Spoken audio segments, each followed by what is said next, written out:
بسم الله الرحمن الرحيم، والسلام عليكم ورحمة الله. معنا اليوم فتح علبة الراوتر تيندا، وهو الطراز D305. نزعنا عنها الغطاء البلاستيكي، والآن مع فتح العلبة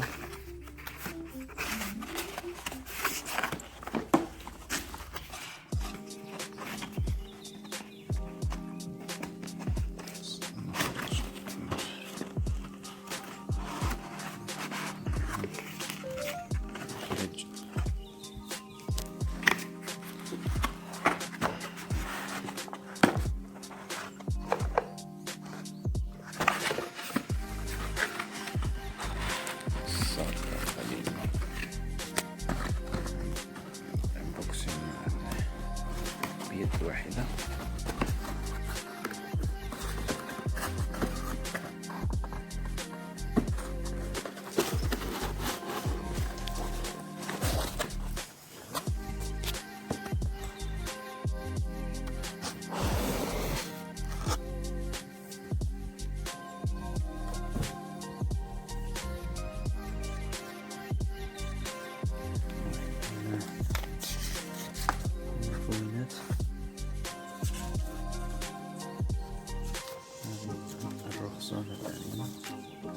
هذه configure the modem، هذه سنعود لها لاحقا.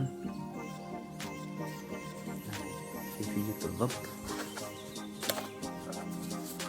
هذه كيفية الضبط باللغة العربية. هذا الضمان. والآن هذا الراوتر سنعود له مع باقي قوة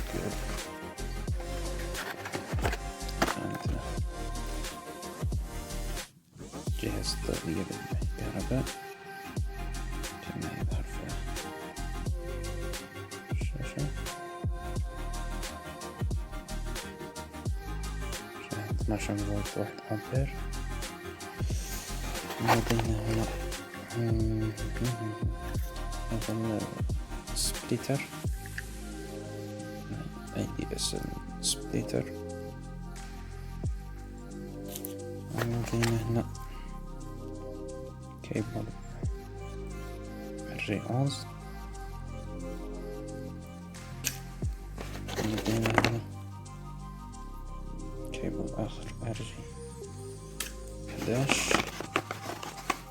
ولدينا هنا RJ45. هذه كانت محتويات العلبة. نعود إلى الجهاز. تيندا ب4 هوائيات.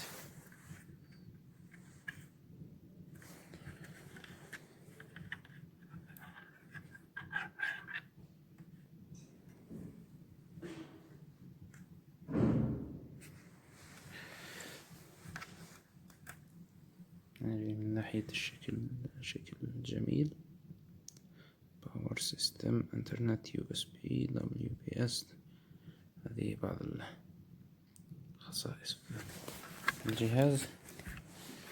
من الجهة الخلفية نشاهد هنا خط DSL، مدخل الهاتف RJ11. هنا منافذ RJ45 ومنافذ الشبكة. هنا منفذ USB 2.0. وهنا عندنا يعني زر التشغيل، وهنا منفذ الباور سبلاي وتشغيل إيقاف التشغيل WPS والWLAN. هذا كان كل شيء مع الانبوكسين للتيندا D305.